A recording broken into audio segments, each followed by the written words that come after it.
Welcome everyone to the Society of Thoracic Surgeons, our General Thoracic Surgery Database User Group call for today, Wednesday, May 26th. Thank you everyone for joining us today. On the call, we have myself, we have Carol Crone, we have Ruth Riley assisting us today, representing. We also have from our IQVIA team, we have Jean, Joe, and Melanie, and so we also have Jane Hunt from the STS on as well. So thanks everyone for joining me on the call today. Just a reminder, if you do have any questions, please submit your questions via the Q&A function. Again, please submit those via the Q&A, not the chat. So let's see here, moving on.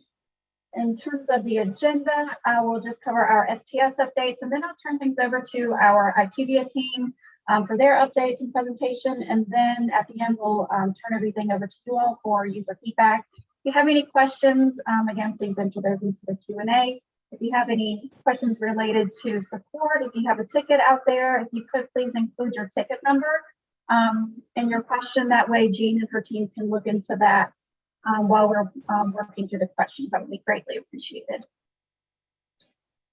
All right, STS updates. Let's go ahead and get started. For the spring and fall 2020 harvest analysis, the spring 2020 report results will be available to you all June 1st. So IQVIA will be rolling out that information and uploading that this weekend. So again, those reports will be available June 1st. Announcement when those reports are available will be posted within the IQVIA notification tab. So again, please be sure to check your IQVIA notifications. Also, as we had mentioned earlier, the fall 2020 harvest analysis will shortly follow the spring 2020 data. That 2020 fall data is currently being uploaded into the reporting dashboards, and we are expecting that data to be delivered and available to you all the following week, beginning June 7th. So again, that expected delivery date for the fall 2020 data is June 7th, as long as everything continues to go according to plan and we don't have any issues, nothing comes up while you all are reviewing that spring 2020 data. We do not expect anything. So again, just mark your calendars for June 1st for the spring 2020 release, and then June 7th for the fall 2020. Spring 2021 harvest, again, as you all are aware, we have not set that harvest close date. That is still to be determined. Again, the task force and STS wanted to allow data managers the opportunity to review that 2020 data. And once you all have the chance to review that 2020 data and provide feedback to us and to IQVIA. Once we review that feedback and discuss internally, we will be setting that harvest close date for spring 2021. And again, just please know that you all will have ample notification time. You will have ample time to clean up any data, get data resubmitted prior to that harvest close date. So don't worry about, we won't give you, it won't be like a week turnaround. You will have ample time to review the data, clean it up, resubmit as needed, and we'll get that harvest close date established for you. 2021 audit, as you all are aware, the audit is underway. If you do have any questions regarding your audit, please again reach out to CRS directly, and they would be able to assist. Version 5.21 update, again, your live is July 1.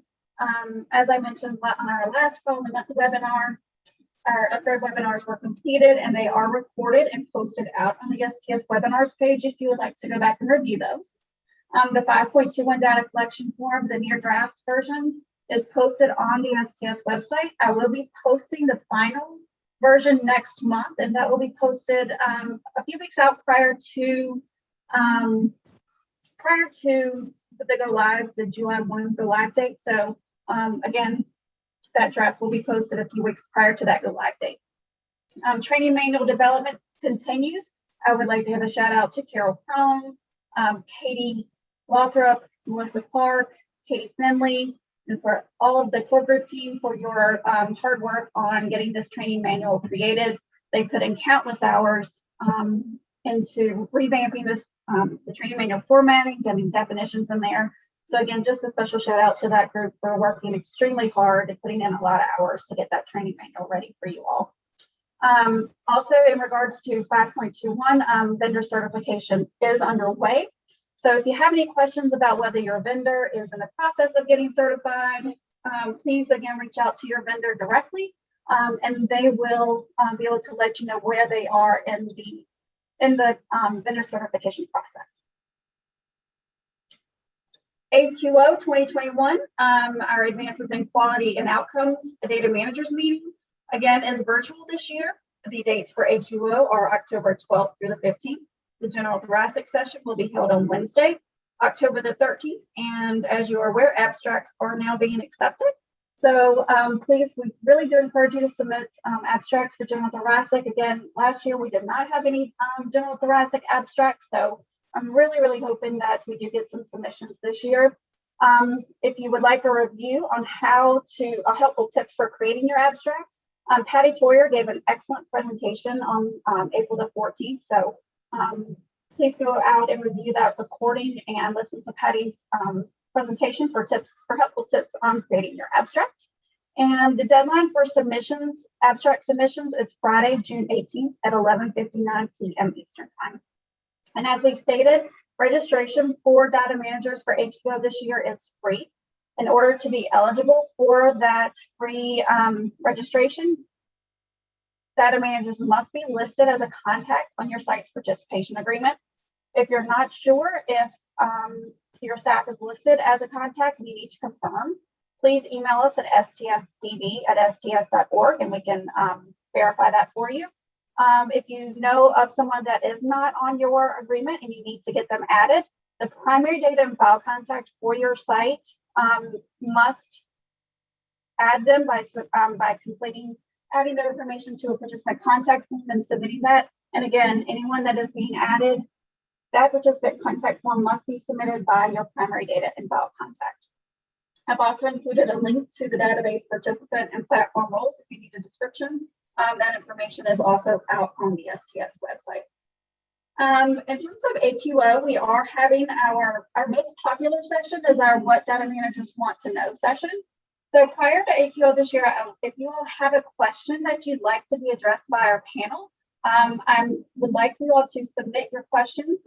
You can email them to me directly at ljones@sts.org. If you could please have those into me by September the 15th so we can review.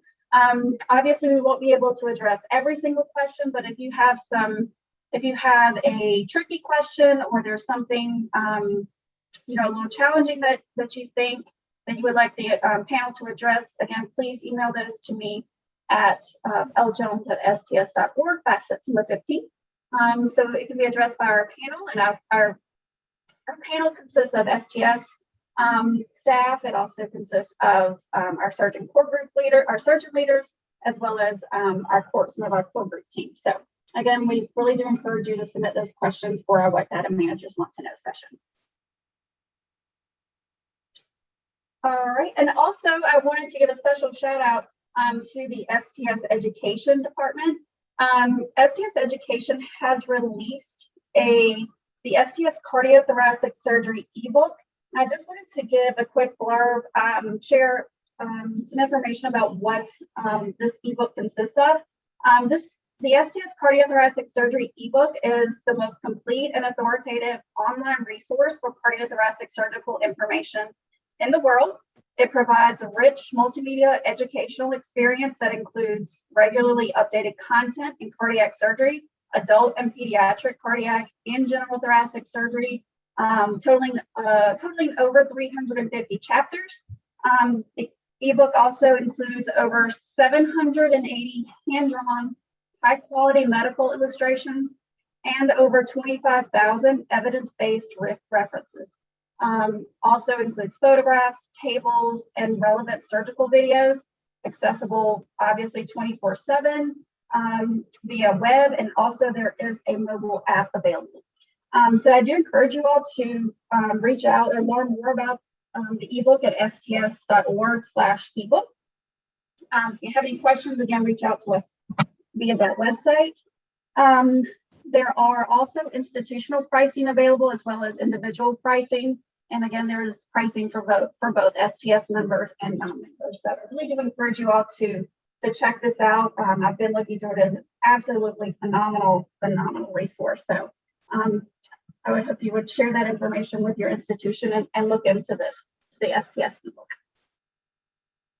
That is all that I have for now in terms of our STS updates. I'll turn things over to Joe and Melanie for our IQVIA update. Great, thanks, Leanne. Good afternoon, everyone. Just have a couple things to discuss today. This one known issue, STS 6270, the date of last follow-up and mortality status at last follow-up variables are appearing on the missing variable report for cases where the demographics form version is 2.2, which is prior to when those variables started to be collected. So we are working on updating that so that no longer gets flagged as missing for you. All right, next slide. And we do have a release update. The risk-adjusted and benchmark reports will be available this coming Tuesday, June 1st. That report will provide harvest results for spring 2020. The report is interactive and will provide analytic insights to the risk-adjusted and benchmark data for each harvest reporting period. Certain sections of that report will provide patient drill down insights and allow you to review specific patient populations. And we do have Melanie, I believe, giving a demonstration of that in the next section. All right, next slide. And that was it for me. Just a reminder that if you have submitted a ticket for something that is currently under review and you'd like an update, feel free to reach out to our team. We are investigating any reported issues, even if we didn't discuss them here. So please rest assured that we are looking into those for you. All right, and I will turn things over to Melanie. Thanks so much, Jeff. All right, Mel, I think I have to stop share, so I'm going to go ahead and do that, and I think you are good to go. All right, thank you, and thank you, Joe. All right, let's do share. All right, and you should be seeing the platform, and I'm on the operational reports. Is that what you're seeing? And hopefully not my email. Yes, ma'am, you're good, Mel. 5,000 items. You're good. All right. Okay. Hello, everyone. We are so excited to make this report available. We've done walkthroughs in the past, but we wanted to give a refresher and also make sure that you all are prepared once Tuesday hits, that you're able to, of course, go in and review this new report. But before I jump into the report, I do want to thank all of the beta testers that participated in the review that was conducted. We got a lot of feedback and we really appreciate just the time and effort that they took to at least provide the insight and also just suggestions and enhancements. So just wanted to also express that. So once you navigate to the operational reports menu, you will see that there is a new option available. And also one other thing that I wanted to state, I am not in the production environment at the moment. This is a test environment that I'm in. So basically this is simulated. So everything at this point that you're seeing is based on a data set within a test environment. So just wanted to let you all know that. So the new entry is going to be listed as the GTSD risk adjusted dashboard report. And once you select that, and I queued up some of the reports already, so we can just click right through. So once you select that hyperlink, you're going to be navigated to the report period parameters page. And here is where you will see the available harvest. And the initial harvest that you will see is going to be the date range of January 1st, 2017 through December 31st, 2019. So once you select that, you would select apply parameters and the report will generate. Once the report is available, you will be navigated to the home page, and here you will see different sections of the report with subcategories underneath each section. So you'll see there's lung cancer, esophageal cancer, other reports, benchmark reports, and down at the bottom you have legacy reports, which basically is a continuation of the benchmark reports, but those were categorized underneath legacy reports. So we'll take a look at a couple of these reports so that you understand the navigation that's available within the report.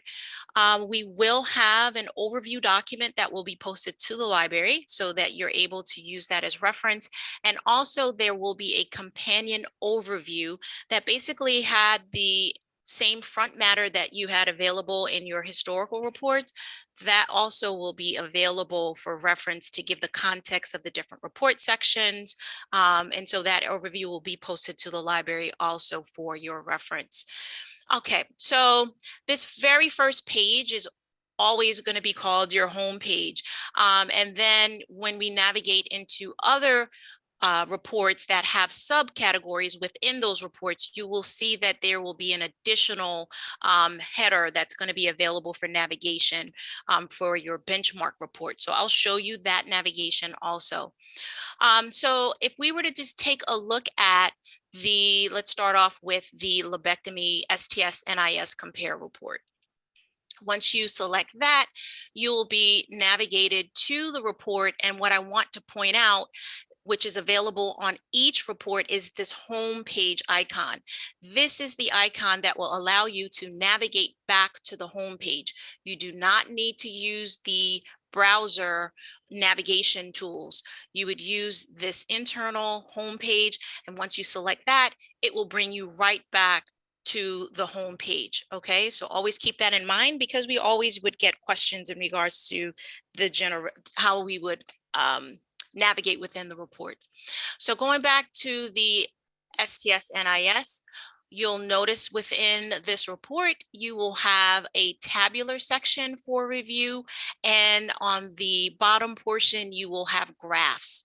Okay, and so the top portion will correlate to the graph associated at the bottom. You'll notice that the discharge mortality, for example, has a discharge mortality graph, and that is an item that you're able to review.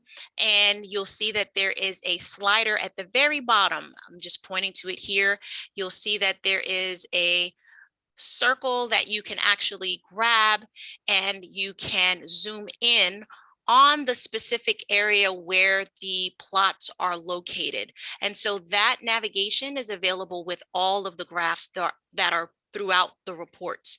So just wanted to show that you could, of course, again, use the navigation tools down at the bottom to zoom in to the specific item. So as we go through the different reports, you'll see you'll have the same functionality, and I'll just repeat the same thing so that you can see that action.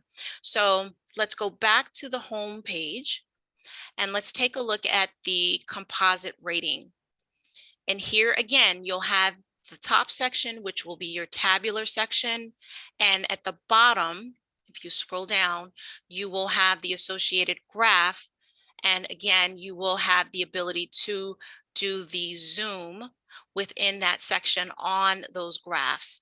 Okay, so that is how you're able to review and see the plotting on the graphs. The other thing you're able to do is hover your mouse within the graph areas, and you will see hover text to give you further detailed information. So you'll see that according to the legend that's here, the STS is represented with the red dotted line. So if you were to bring your mouse and hover it over that red dotted line, you'll see the associated score that also is listed in the top portion of the report. So you're able to see that information by hovering your mouse.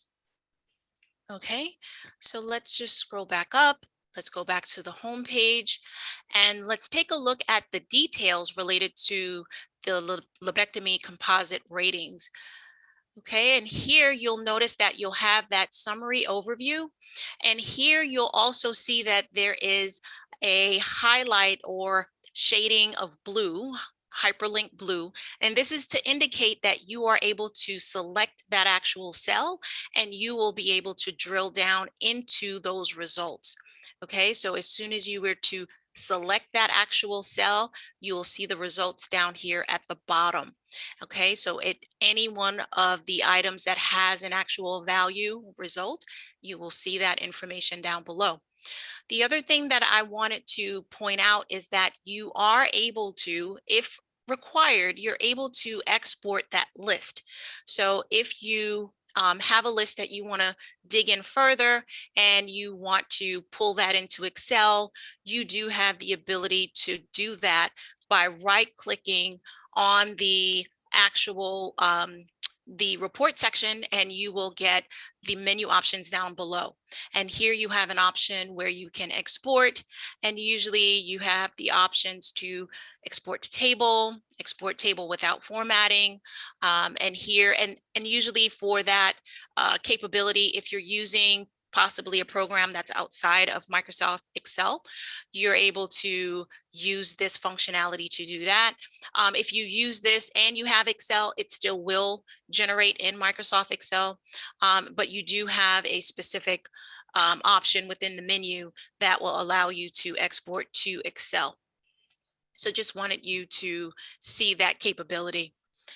Okay, so let's go back to the home page. And similar reports are available underneath esophageal cancer. So if we were to take a look at, again, the details, we would still have, again, the results where you're able to do the drill down and you're able to get that information in regards to these listed quality items. Okay. Moving on over to other reports, you have the missing data, number of operations and mortality, primary procedure, operative mortality. So taking a look at the missing data, this is a snapshot in time. So of course, within the operational reports menu, we have the missing variable report that of course is available. And that is more of a transactional report. So that is going to give you the real-time results of what is currently missing. This report is going to give you the missing for the required fields for that harvest time period. And here you are able to select a line item that has results, and you will be able to see the list of those actual cases that had that required field as missing. So you're able to see that level of detail of what was missing during that time frame. Okay. Hey, Melanie, I just have a quick question. This is Carol. I have a quick question on this report. Yeah. This is I think a static report that populates after the harvest closes with the data that's in the warehouse at the time of harvest close, and it'll show the missingness for that time period. Correct. What if the site goes in then and updates the record so those fields are no longer missing? I understand this report will not update with that because it's static to the harvest close, but what happens with that drill down capability, and if they've already fixed that chart? So this would stay as is. So that information does not update that report. So if they were to go into that record that's been identified as missing during this time frame, it would not go back and update the historical results for this report.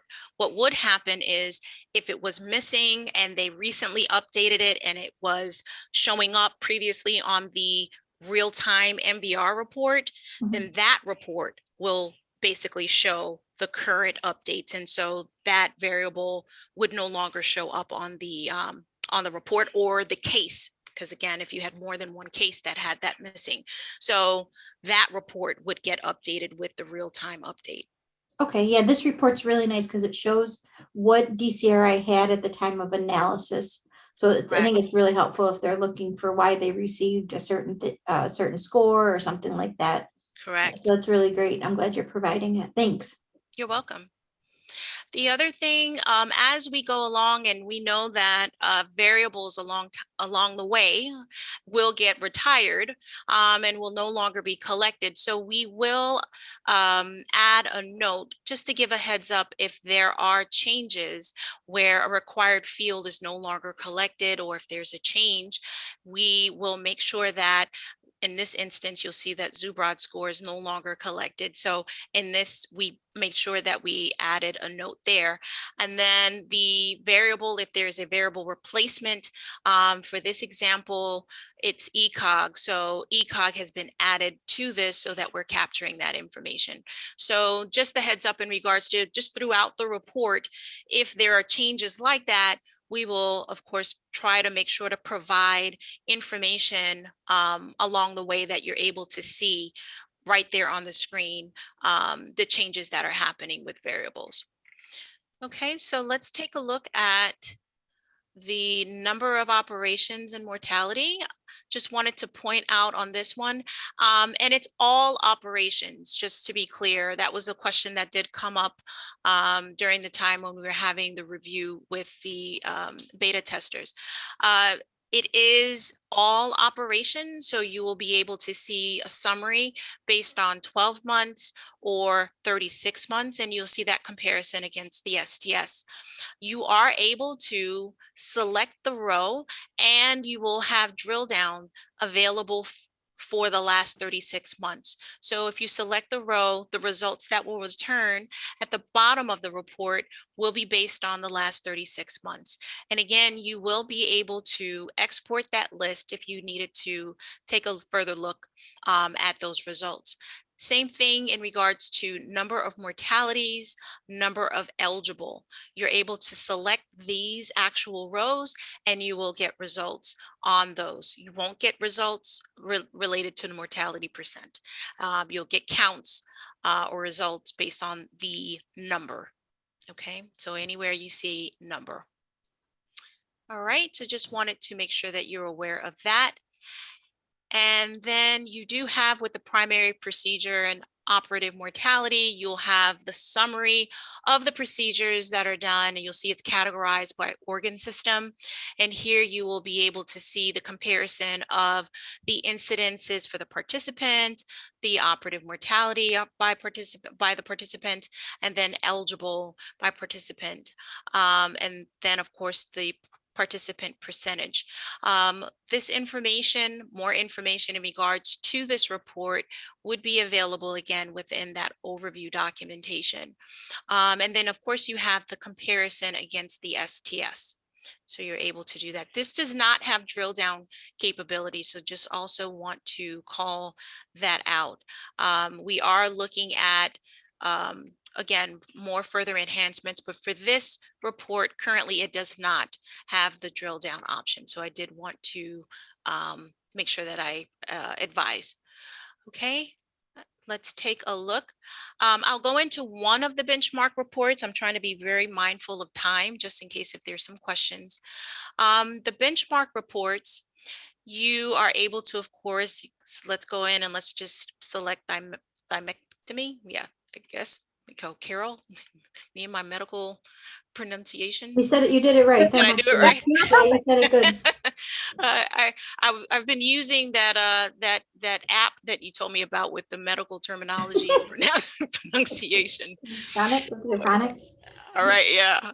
So let's take a look at, so you'll see it looks a little bit different here. This is what I wanted to point out. It looks a little bit different compared to when we were going into the other reports. The other reports, it brought you right into that immediate report, but you'll notice that there are sub-reports with benchmark reports.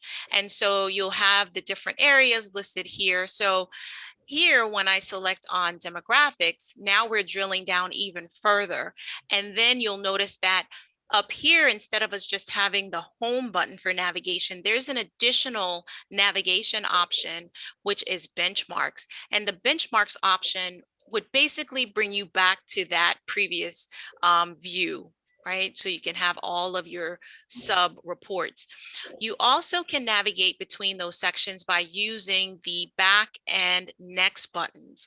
And so if I wanted to go to the next section, instead of having to go back to the benchmark subpage, I'll just call it that, you can hit the next button and that actually would just bring you to the next portion of the report, the next section. So pre-operative. And then if I wanted to go back, I would just hit back and it brings me back to the demographics section. So this report is broken into, again, graphs in this regard. You see the graphs at the top, and then the tabular results down at the bottom. You do have the ability to change the graphs to show the correlating variable. So right now we're looking at the age. So you'll take a look at, we have the results for age that's displaying. But then if I hit the drop down, you'll see that I have other options. So if I wanted to take a look at the gender, female, I could take a look at the results in the graph view specific to the gender female results that are here. Okay, so you're able to do that and change those graphs by, again, dropping down and selecting that option. All right. The other thing that I do want to make sure that I call out is that if you do make a change to these graphs, let's just say that you wanted to really zoom in and review further the median and mean in this example. So let's just say that I use my zoom slider and I basically brought it here.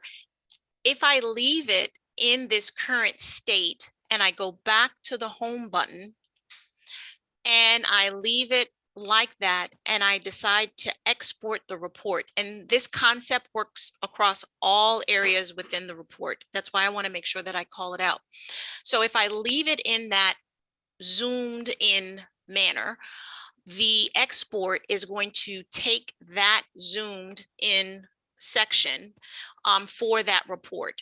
So if you need to reset, and that's why we do have a statement that's listed here.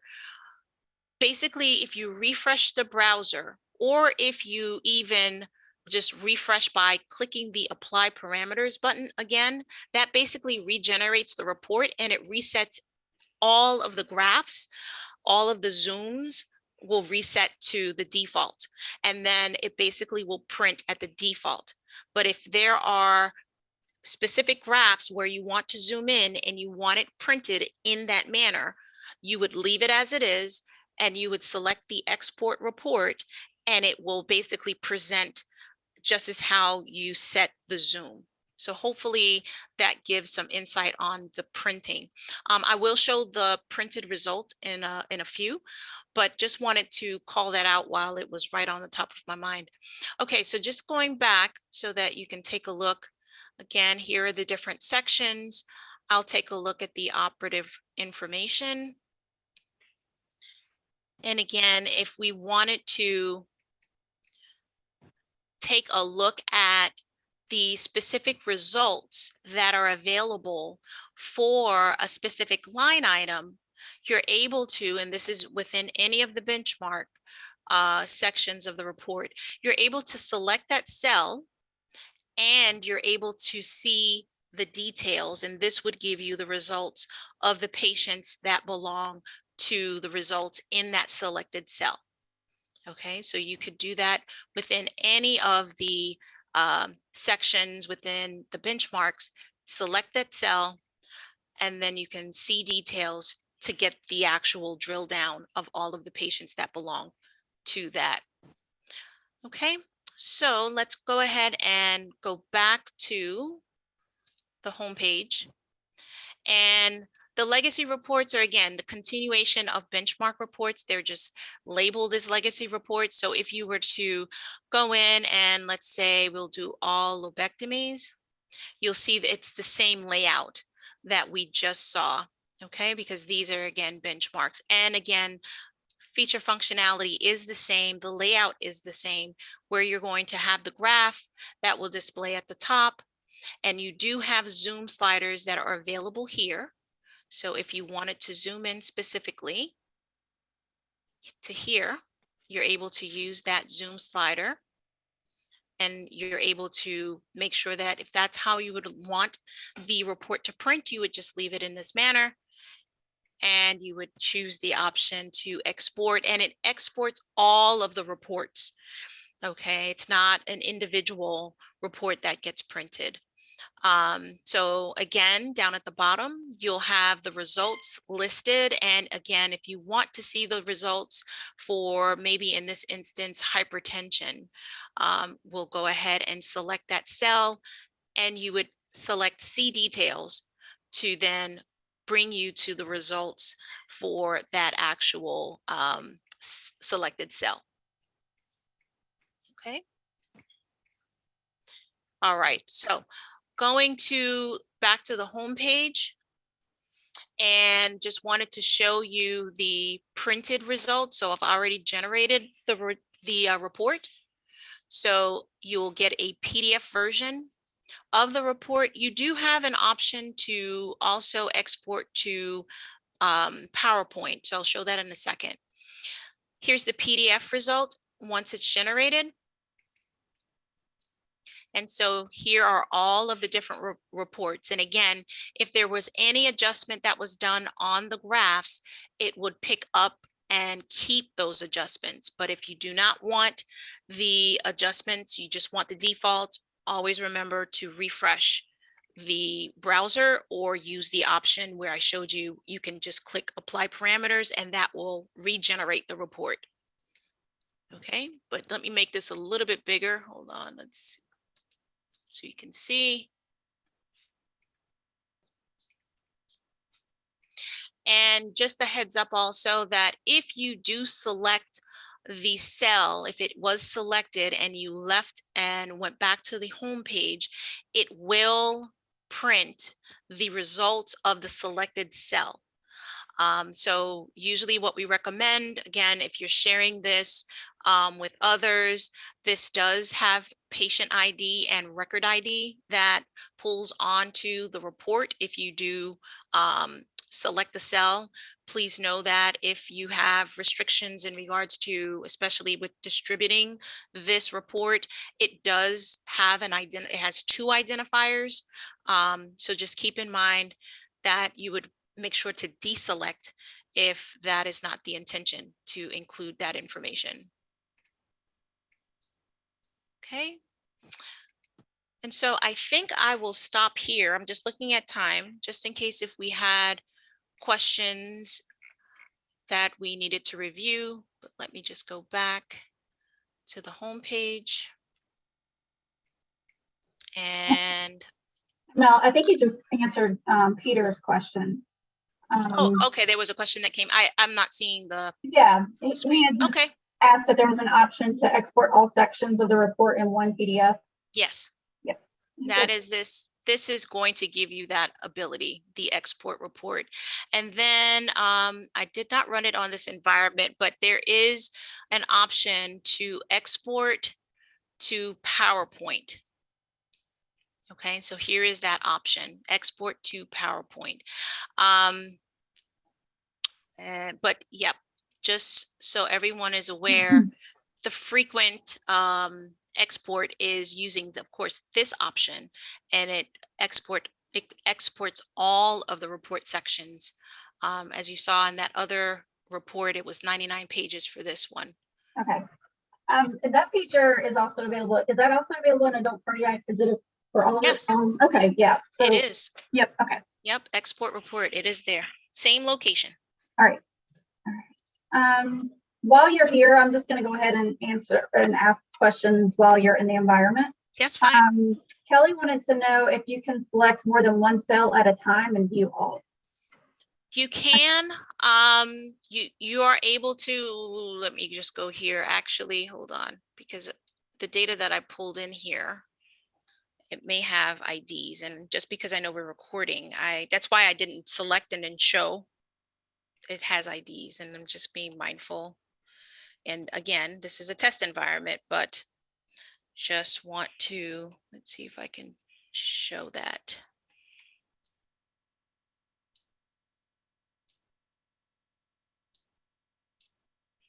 One second, I just moved it over to my other desktop.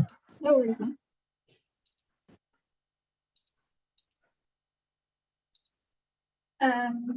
While you're doing that, I'm going to go ahead and answer Dr. Tam's question. The status of the 2020 data submission. The spring 2020 data will be available June 1st, And then as long as everything goes according to plan, we don't have any unexpected hiccups, on which we're not expecting anything, the fall 2020 data will be available the following week on June the 7th. And a notification will be placed into the IQVIA notifications tab when that those reports are available. But again, it should be available first thing June 1st, first thing in the morning, and then same thing for June 7th.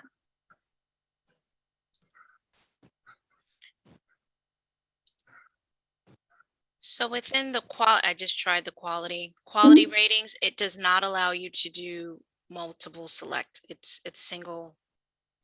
The results for the results to populate, you would select the single cell. Okay.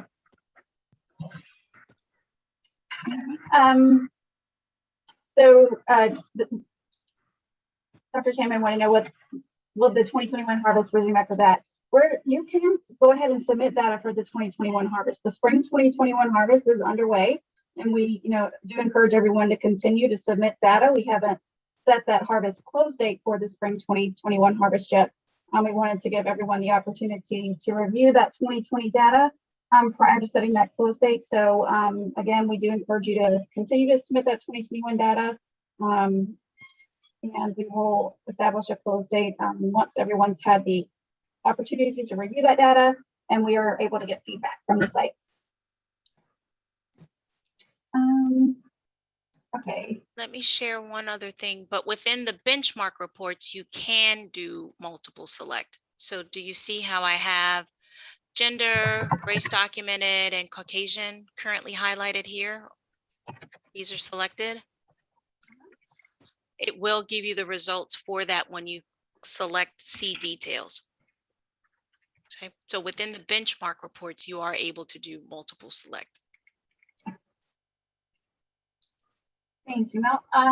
Let's see. Maggie has her hand raised. Maggie, I'm going to unmute you. So if you have a question, just make sure your microphone's enabled. You should be good to go if you have a question. Looks like you're still muted. I don't know if you hit the raise hand by mistake. Okay, it's like you lowered your hand. All right.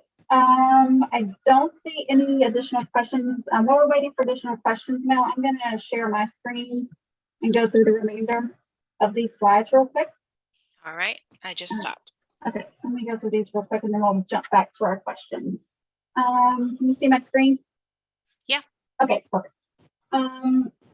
Our IQVIA support plan, again, you're all very familiar with the slide. Just to get, again, just please be sure to include your 5-digit JustBud ID in communications. Just a heads up, FYI, the reports are going to be available June 1st. Monday, obviously, is a holiday for everyone. So please know that STS staff and IQVIA support and staff will be out of the office on Monday. So we'll be support nor STS staff will not be available on Monday on Memorial Day. List of resources available to you all out on the STS website. Again, the STS National Database feedback form. We encourage you to use that form for any feedback you have you want to share with STS. That form, again, is available to you as well as other resource documents out on the STS website. Here's my contact information. If you need to reach me directly, you can feel free to email me anytime or give me a call. Just my direct line. If you have database operational questions, please email us at stsdb@sts.org. For our upcoming webinars, just please be sure to mark your calendar. Our next monthly webinar is June 9th at 1:30 Central Time. And just also please note that our user group call for June 23rd is canceled due to a conflict.